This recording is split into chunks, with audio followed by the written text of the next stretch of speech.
You're listening to the Rent Roll Radio Show with Sterling Chapman. All right, listeners, welcome back to our show. Today we have a special guest coming to us from Orange County, California. He is a self-proclaimed solo 401k expert with Sense Financial Services, LLC. He is also a real estate investor, and he focuses primarily on helping people invest through their retirement account. So this is a subject that I want to know more about. I know our listeners want to know more about. People are asking me how these self-directed IRAs and self-directed 401ks work all the time. So I'm really excited to have an expert on the show. Welcome, Dmitriy Fomichenko. How are you today? Thank you, Sterling. It's great to be on the show. I'm doing great. So, Dmitriy, can you kick it off just telling us your backstory, how you got into real estate, what you've been doing? Sure, yeah. Well, my background is an electromechanical engineer, and that's what I went to school for. Originally, I'm from Russia. As you can hear from my accent, I'm not from here. But I don't know what you're talking about. Well, this beautiful country is my home now. Happy to be here. I've been here more than half of my life. But like I said, electromechanical engineering is my background. That's what I did for the number of years after moving in this country. And then I got laid off, and that kind of forced me looking into something else. And I got recruited by a financial services company, started in that field. And around the same time, I was introduced to the concept of real estate investing and started doing that, and eventually transitioned full-time into real estate, and working with a local firm. Was given a task to start a department for self-directed retirement accounts within a company because of my experience and knowledge. Had to learn a lot more because that's different than what I was doing prior to that. Sure. And about a year later, I transitioned on my own, started Sense Financial back in 2010. So we're celebrating 10 years this year. Congratulations. Thank you. So tell us a little bit more about the real estate investing. Where did you start? How did that progress? And then, what are you investing in today? Sure. Well, I started with single family rentals, specifically with foreclosures back in 2001. It was a good market, good time to invest. I'm a handyman, so buying foreclosures, it gave me good value, and I was able to fix up and add additional value, and was just doing that. I purchased a couple of properties locally here in California, which in about 4 or 5 years, they almost tripled in value. Oh, wow. It's hard to believe, but yeah, that happened. The timing was great. I pulled some of the equity and started buying more properties outside of the California market. And then market kind of crashed. I ended up losing few of my properties. Was a good learning experience for me, although painful. Sure. But when I started my company, I basically changed my strategy. I wanted to move more towards passive investments. I didn't want to deal with tenants and just single family rentals. So I started liquidating some of my portfolio and became a private lender, just lending to individual investors. And it's been great. Still doing that, but it's great for retirement accounts. But personally, interest income just increases your overall income and increases your taxes. There was no deductions on interest income. And so I was looking for some alternative ways. And a couple of years ago, I moved into multifamily syndications because now are you tax benefits. Are you syndicating the multifamilies, or are you investing in other? I'm not. No, I don't have time for that. I just invest passively in other people's deals. Awesome. So let's back up again, because this is a topic. One of my listeners called me yesterday and said that a lot of the people I interviewed seem to have started after the crash, and he wanted to hear more stories from people who survived the crash. So what type of investing were you doing before? I know you said you had single family rentals, was it? Yeah, single family pretty much. I actually had 3 fourplexes in Huntsville, Alabama. Again, that was in the beginning of my investment career. I ended up liquidating them. I did okay, made money on them, but The reason I liquidated because the market that they were in, the area of the city wasn't great. And so not good quality tenants. I got a couple of them. Yeah. But it's primarily single family homes. Those houses that you bought in California, did you find they were cash flowing? Because a lot of investors that I talk to in California say that the value of the homes are so high in relation to the rent that you can get that it's hard to make houses in California cash flow. Well, now, yes, certainly. I don't think you can make the numbers work right now. But at the time when I started, again, that was almost 20 years ago, in 2001, 2002, that's when I purchased my first 2 properties. Yes, they were cash flowing at the time. Now, how you said you lost a couple of properties due to the crash. What exactly happened there? Well, like I said, those properties, California properties, appreciated, and I didn't have proper guidance. I didn't have enough knowledge. Probably, I admit, my greed was driving me. I wanted to, buy more and maybe achieve more. I should have taken things a little bit slower. Got over-leveraged. Over-leveraged. Ended up buying properties that were negative cash flow outside of California. And when they negative cash flow and then the market drops, the value drops, so it becomes unsustainable.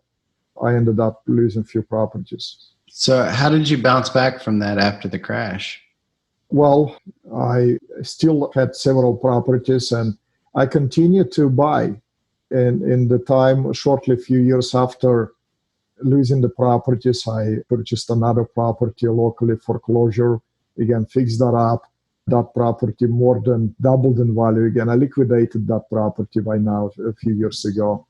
I just continue, One maybe a suggestion or lesson or, recommendation I can give to listeners is that if you're going to give up, then you won't succeed. Right. Part of success is not giving up, even after the failure.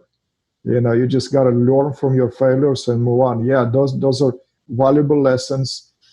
As a result of that, I became more conservative investor rather than, trying to chase the highest possible returns. I still would like to get decent return, but I like to minimize the risk. I like to preserve what I have while achieving growth. Awesome. So I definitely want to get on to the self-directed retirement accounts. But before then, you mentioned a few other things that I really want to hear a little bit more about because they're 2 topics that we haven't yet dove into on our show. The first one is note investing. Can you give us a quick rundown of how that works and what your experience with investing in notes is? It's fairly simple. I actually was introduced to note investing by one of my clients. He connected me with one of his friends. So that was my first note that I did. A local investor on a property here in California. So it was a rental. He held it for a number of years. It had decent equity in it. So I came in a second position. And the CLTV on that property was, somewhere in the neighborhood of 60, maybe 70% at the most. So there still it was fairly secure loan for me. Getting 10% on that. I still own that note. So can you explain to our listeners that might not be familiar with note investing exactly, what that process is? What does it mean to invest in notes? What are you looking for? And what exactly are you doing? So when you invest in a note, you essentially become in a bank rather than buying a property. If you have the money, and that's where retirement accounts come in very handy because you can use your IRA or 401k to become a bank. Your IRA can be a bank and capitalize on that opportunity. So if somebody, not everybody can qualify for conventional financing for many reasons. Maybe they don't have a credit, maybe they have too many properties. So investing in notes is basically asset-based lending. You're not lending based on individuals' ability to repay the loan based on their income or their credit report and so forth. You still look at that, but that's not essential. Essential is the property, the security for the loan. Typically, those private loans or hard money loans, it's pretty low risk. I've done both first and second position mortgages. typically I like to stay under 60% LTV. So let me give you an example. Let's say somebody owns a property that is worth $500,000 and they have first mortgage on it for $200,000. So they have $300,000 worth of equity. They can't qualify for conventional financing. They need some money for whatever reason. So I can come in as a bank, either using my savings or my IRA, and I can come in into a second position. Again, I'm just giving you an example. Sure. You can certainly be in first. So you can come in a second position for 100,000. So the combined loan to value, or CLTV, is 60%. So you still have 40% equity protecting your interest. Right. And you get a nice returns, typically double-digit returns you can get with private lending. You have pretty low risk because the property is protecting your investment. And So it's very passive. is note investing and private lending essentially the same thing? Yeah. Okay. I've never thought about how similar those two things were. So what other types of things are you when you said private lending were you doing? So would you always lend to, I guess, the owner of a rental, or were you lending money out to fix and flippers? Or I've done both. I lend to fix and flippers as well as longer terms. Maybe one of the examples before the show you mentioned, maybe like an example of a deal that went bad. Maybe I can explain that. One of the examples, that was actually my second loan that I did. The first one I'm still holding. The second one is basically was with a company. Somebody introduced me to this company. They were a company that held a portfolio of properties. So it wasn't like an individual investor who owned that. The company owned those properties. It was a property in Pennsylvania. So I lent them $38,000. I was in the first position getting 9% interest. So $38,000, I was getting $350 a month in rent. After holding that note for about 3 years, they started paying late, and basically more late and more time went on, the more late they became. And eventually they defaulted on that loan. Going back and just analyzing what happened is that they simply mismanaged their portfolio because they had over 100 properties. In a few different markets. It has been a stressful time for me because I never experienced this before. But so did you get the property when they defaulted? Well, at the end, again, I still was a lender. You know, I didn't own the property. They owned the property. Normally, you will foreclose on the property to protect your interest. I was able to negotiate with the owner deed in lieu of foreclosure. So they agreed to sign the deed to me instead of me foreclosing on the property. So now, and I own that property in my retirement account. Okay. Now I own that property. Remember, I lent $38,000. The property is worth $70,000 right now. I was getting $350 a month in interest payments. Now my rent is $675.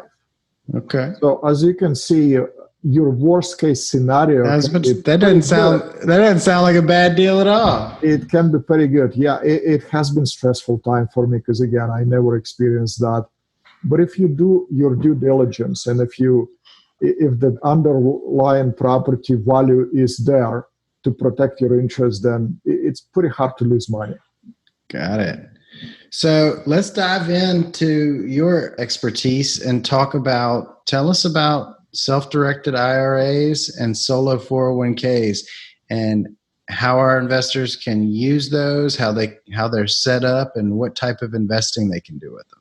Well, let me start with the basics and maybe explain the IRA. So typically, an IRA is an individual retirement account that is held by the custodian.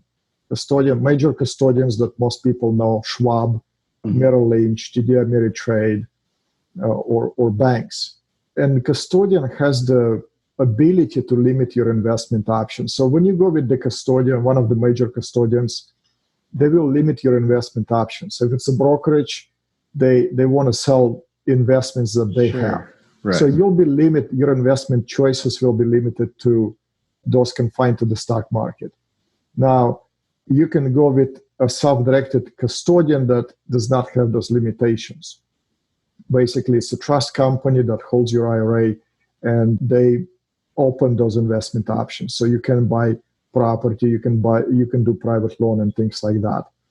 The downside is that you have this custodian who's basically has custody of your funds, cash and assets, and you have to go through them each time for each and every transaction. There is a cost involved and there is a time delays. Some people find that inconvenient, and that's where the solo 401k comes in. And solo 401k is designed for those people who are self-employed or own a small business without full-time employees. So those are my clients. And many real estate investors fall into that category. And self-employment can be in any form or shape. You can be a real estate agent, you can be a wholesaler, you can be a flipper. Even if you flip one property a year, right, that's a legitimate business you have, legitimate self-employment activity. And so when you do that, then you can establish a solo 401k plan for your business or sole proprietorship. Solo 401k plan does not require a custodian. So there is no middle company involved. We create the plan, we create a trust. You become the trustee of the 401k trust. And as a trustee, you control it. So trust is basically an entity. It has its own unique name, its own unique tax ID number issued by the IRS. And then you can open a business checking account for your 401k trust. When you do make a rollover from your existing IRA or 401k, it goes into that account. And from there, you direct the investments. And you can make investments as simple as writing a check. Awesome.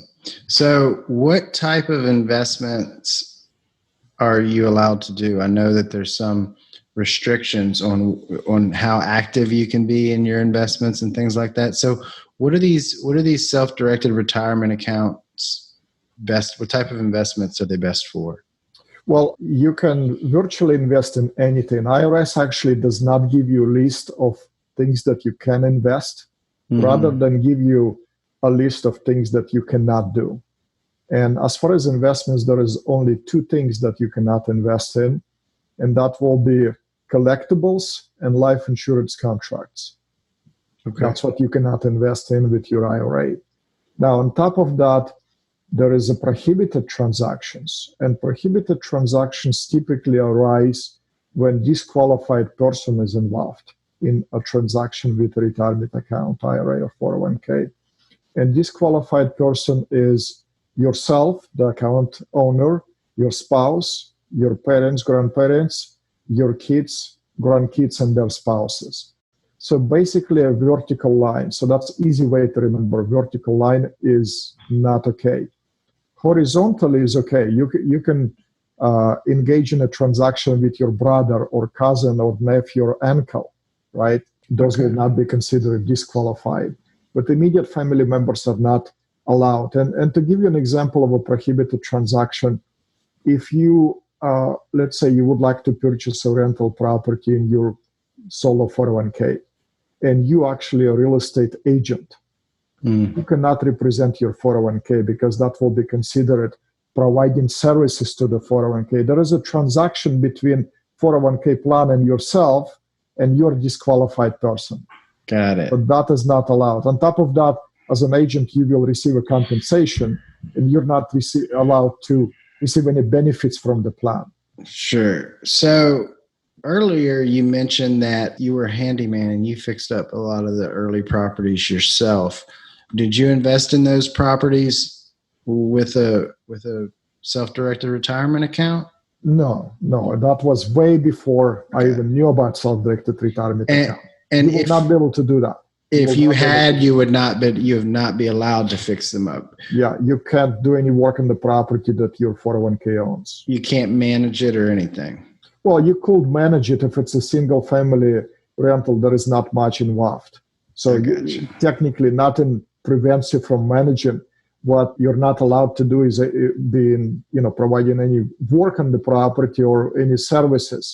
If you're managing it, again, you're going to be limited to only administrative functions. You can take a call from the tenant. If there is a repair, you can select a repairman or a contractor to go and do the work. You won't be able to do it yourself. You can pay the bills, property taxes, insurance, repairs. You can do all of that. But again, only administrative functions you're allowed to do. Got it. So what type of investments do you find that your clients are typically investing in with these self-directed programs? Well, many of my clients are real estate investors. So they do invest with retirement accounts in real estate. They do private lending. They also invest in somebody else's deals. Like when somebody's flipping, they come in as a bank and they lend money to them and receive interest. That's completely passive. There is also all kinds of, again, there is no limit, pretty much almost no limit to what you can do. You can invest in private businesses. You can invest in private placements, in syndications. I do have clients who invest outside of the US. I have clients who invested in India in real estate, in China, Japan, Canada, South America. So what about somebody who has a W-2 job and they have an active 401k with their W-2 job? While they're still working there, is it possible to roll that over to a self-directed IRA and start investing that way? Or is that something they would have to do when they left the company? Most likely no, because the plan rules of your current employer probably will not allow you to move those funds while you're employed. Sometimes there are exemptions. So you can contact depending on how long you've been there. If it's recently new employer, probably not. If you've been there for a long time, you might be able to access portion of it. So what you do want to do is contact your HR department or plan administrator and ask them about in-service distribution. And what that means is that while you're still in service, meaning you employed there, you take a distribution. So there are exemptions. You might be able to take portion of it. But typically, if you're employed, as a rule, the answer is no. Got it. So what else do our listeners need to know about investing with self-directed retirement accounts? Well, one of the things that kind of trend that I noticed, again, over the years being in financial services and also doing what I'm doing right now, is that people are concerned about diversification, about the risk. And so if you have just a conventional retirement account invested in the stock market, you and I, Sterling, and probably all of your listeners, we do not have control over the stock market. It's been doing great over the past couple of years, and hopefully it will continue to do well, but there's going to be a correction, and there's probably going to be a crash. We don't know when that's going to happen, and we have no control over that. Now, when you take those funds and you diversify that and you invest into something that you have greater control over, as an example, again, being a private lender, you can invest as a loan and you have much greater control over that. If you buy a piece of property, again, you have much greater control than the stock market, for example. You have control where you're going to buy, what type of property you're going to buy. You have control what kind of improvements you can make to the property, which will result the income. It can increase the income. So there's other investments that you can control much greater than just stocks, which you and I have no control over. Gotcha.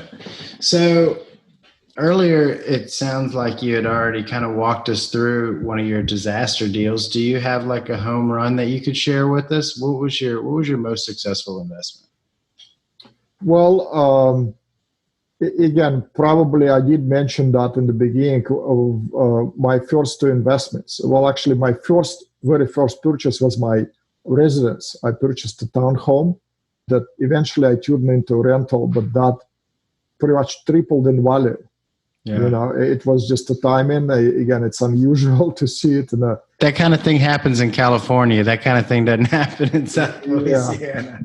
Yeah, and then so that was my residence, the townhome, and then I purchased foreclosure up in the high desert here, about 1 hour away from me, from where I live. Both of these properties, they tripled in value in about 4 or 5 years, which is insane. But again, it's realizing that the market goes in cycles and understanding those cycles. You know, it's really, you can do a lot better if you understand those cycles. There's a when to buy and when to sell. Sure.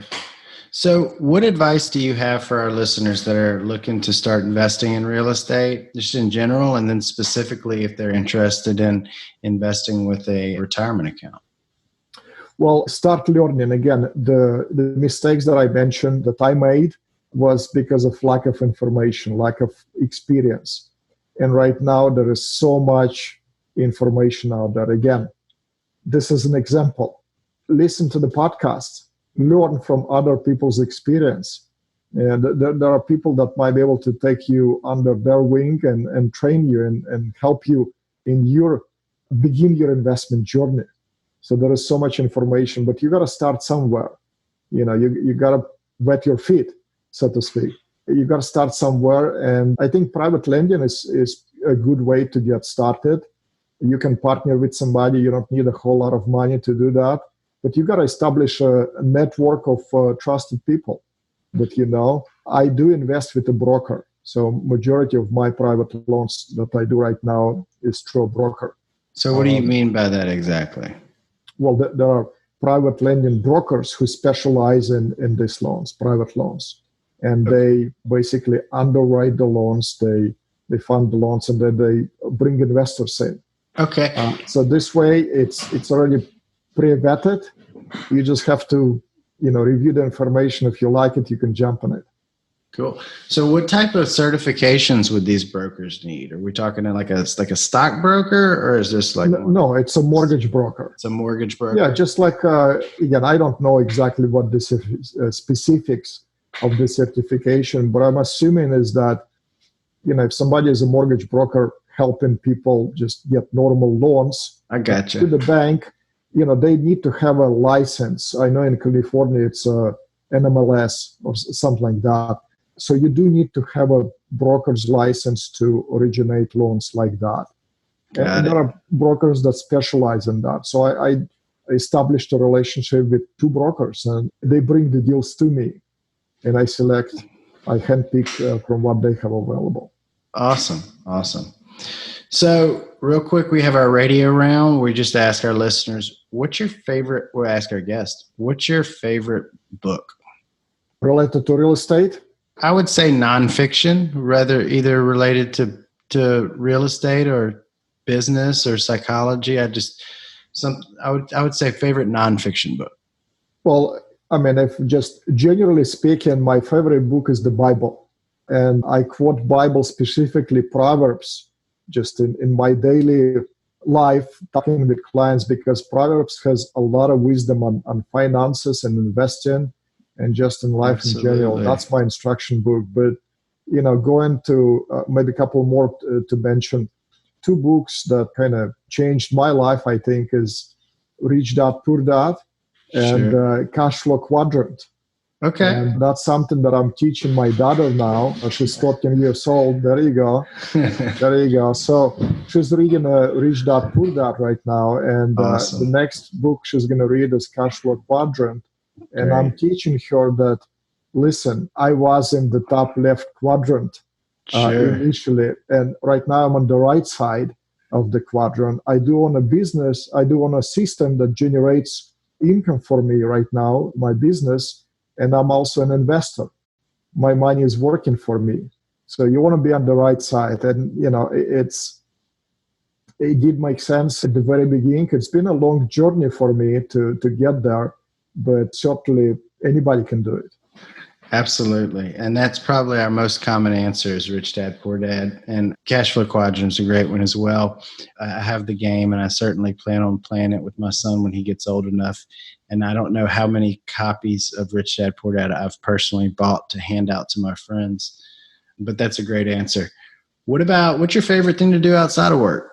Well, I do enjoy outdoors. I like to visit new places. I go in snowboarding next week. When I was growing up, my dad took us camping, and I just discovered something I loved, which is backpacking.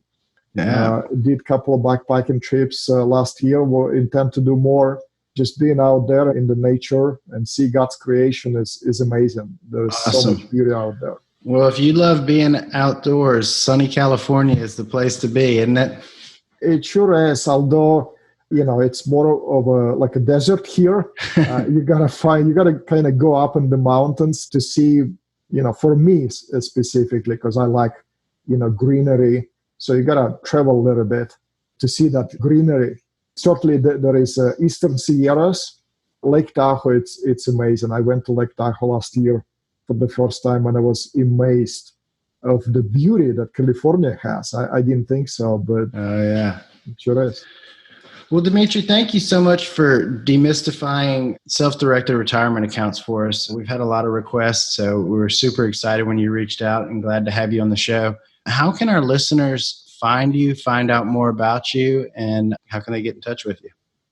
Well, you can find me on LinkedIn, you can find me on Facebook, or the easiest, probably go to our website, which is sensefinancial.com, and sense is like common sense, SENSE, sensefinancial.com, and we have a lot of educational material there, articles and videos on the topic of self-directed investing, and you can reach out to me from there. Awesome. I will definitely check out the site and look for some information on there myself, and we'll try and get it out to our listeners as well. Thank you again for joining. Have a great day. Thanks for having me. Thanks for tuning in to the Rent Roll Radio Show, brought to you by Crestworth Capital. We hope you enjoyed the show, and if you did, please hit the subscribe button and leave us a rating and review. You can also visit us at crestworthcapital.com or rentrollradio.com, or follow us on Facebook at Rent Roll Radio or at Crestworth Capital. If you would like to reach us, feel free to shoot us an email at info@rentrollradio.com or sterling@crestworthcapital.com.